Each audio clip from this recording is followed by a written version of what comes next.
राधे राधे, हर हर महादेव। आपका स्वागत है एस्ट्रोलॉजर शिवाली अग्रवाल चैनल में। आज हम जानते हैं कुंडली का पहला घर हमें क्या बताता है लाल किताब के अकॉर्डिंग। पहले घर के बारे में जानते हैं। पहले घर का ऑनर, ये जो जमीन होती है वो होती है मंगल ग्रह की, मतलब लॉर्ड जो होते हैं मंगल देव होते हैं, और जो उसके कारक होते हैं भगवान सूर्य देव होते हैं। उसके कारक राशि होती है इसकी मेष राशि। As per Kalpurush Kundli, first house ruled by मेष राशि, therefore मेष राशि lord is Mars। कालपुरुष कुंडली के अनुसार प्रथम भाव का स्वामी मंगल होता है मेष राशि के अनुसार, इसलिए मेष राशि का स्वामी ग्रह मंगल है। कारक पक्का घर, फर्स्ट हाउस कारक है Surya Dev. Direction east. It is related that if person sun is inauspicious, then living in east facing house will give good result to such as person। ऐसा माना जाता है यदि किसी व्यक्ति का सूर्य शुभ है, ऑस्पिशियस है, तो पूर्वमुखी घर में रहने पर उस व्यक्ति को अच्छे परिणाम प्राप्त होते हैं। And if a person Mars is very good position, then living a south facing house does not give inauspicious result.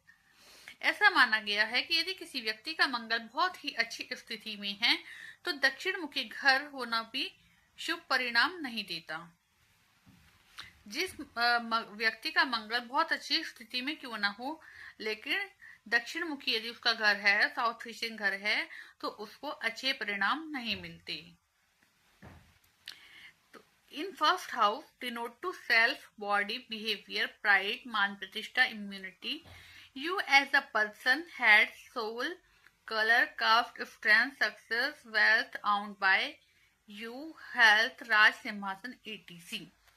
प्रथम भाव व्यक्ति मतलब खुद को, उसके शरीर के प्रकार को, व्यवहार को, अभिमान को, रोग प्रतिरोधक क्षमता को, मस्तिष्क को, व्यक्तित्व को, आत्मा को, रंग और जाति को, सफलता, धन धान्य, स्वराज, स्वास्थ्य आदि को दर्शाता है।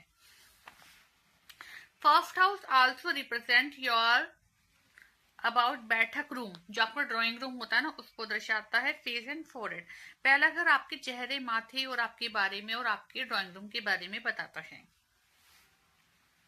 लाल किताब का रूल है, if first house is vacant then जातक will be auspicious result after 24 years of age. भाग्य उदय का घर, यदि जातक का पहला घर खाली है तो जातक को 24 वर्ष की आयु के बाद ही विवाह करना चाहिए, तो ही विवाह के शुभ फल प्राप्त होंगे।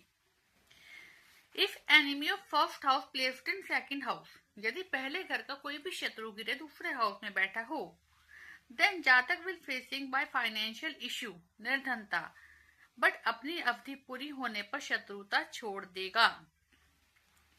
ऐसा बोला है, यदि पहले घर का शत्रु द्वितीय भाव में बैठा हो तो जातक को आर्थिक समस्या का सामना करना पड़ेगा, लेकिन अपनी अवधि पूरी होने पर वो ग्रह शत्रुता छोड़ देगा। If 2 and more planet placed in first house, then they will act as female planet। यदि पहले घर में 2 या 2 से अधिक ग्रह बैठे हों तो ऐसा व्यक्ति फीमेल के जैसे नेचर वाला होता है।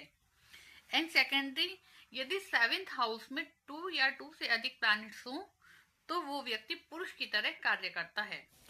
अब हम जानते हैं 8th हाउस में बैठा हुआ प्लैनेट राजा का नजरिया होगा। सपोज फर्स्ट हाउस में यदि जुपिटर है और 7th हाउस में वीनस है, तो जुपिटर क्या हुआ, वीनस का शत्रु हुआ। बट 8th हाउस में मरकरी हुआ तो जुपिटर वीनस आपस में शत्रु होते हुए भी मित्र बनेंगे। मतलब फिर जो गुरु ग्रह नजरिया किसका लेगा, वो बुध का नजरिया लेगा।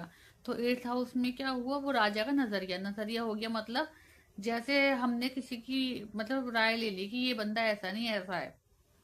जैसे एक मेरी फ्रेंड से मेरी कोई बोलचाल नहीं है, वो मेरी फ्रेंड नहीं है, तो दूसरी फ्रेंड से मेरी बहुत अच्छी पड़ती है। सपोज करो, मैं आपको अपना एग्जाम्पल लेके बता रही हूँ, तो वो कहेगी यार तुम गलत सोच रहे हो उसके बारे में, वो ऐसे नहीं, वो बहुत अच्छी है। तो ऐसे बुध ग्रह ना मेरी अच्छी पटने वाली फ्रेंड बना है, वो कह रहा है मुझसे दूसरे के बारे में जो मुझे बहुत अच्छी नहीं लगती, यार तुम गलत सोच रहे हो, वो ऐसा नहीं ऐसा है। तो नजरिया कौन बना, बुध ग्रह, मतलब जिससे बहुत अच्छी पड़ती है वो फ्रेंड। बुध ग्रह का बैठा है 8th हाउस में, तो राजा कौन हुआ, मैं।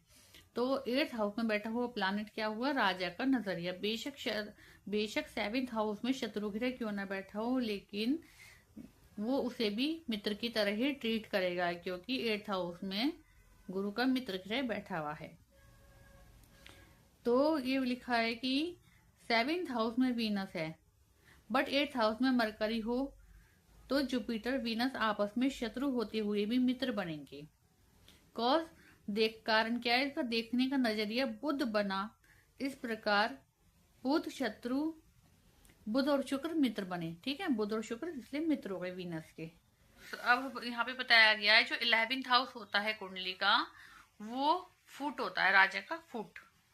11th हाउस राजा का फुट माना गया है। Hence, planet in 11th house order by given by king will be implemented. यदि 11th हाउस में कोई प्लैनेट है,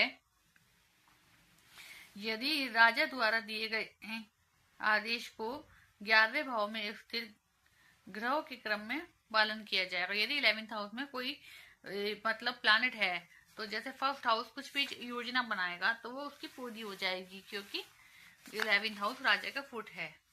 okay, if no planet in 11th house king planning सब कुछ होगा बट इम्प्लीमेंटेशन नहीं होगा। यदि 11th हाउस खाली है तो वो योजना तो बनाई जाएगी लेकिन वो इम्प्लीमेंट नहीं होगी, मतलब उस पर कोई क्रियान्वित काम नहीं होगा। लेकिन कहते हैं ना 11th घर में कोई भी ग्रह नहीं है, तो राजा योजना तो बना रहा है, सब कुछ होगा लेकिन क्रियान्वित नहीं कर पाएगा, मतलब उसको इम्प्लीमेंट नहीं कर पाएगा। तो इसमें हम क्या करते हैं, अब ऐसे कोई ना हम कुंडली को ऐसे छोड़ देंगे तो हम हाउस को ना एक्टिव करते हैं, घरों को जगाया जाता है। तो 11th हाउस तो ऐसा हो गया ना, सोया पड़ा घर, तो उसको हम जगाते हैं, ये हम बाद में सीखेंगे। ओके, और हमारी वीडियो को आप लाइक कीजिए और कमेंट्स में आपको कुछ भी समझ में आता है तो आगे हमारी वीडियो को फॉरवर्ड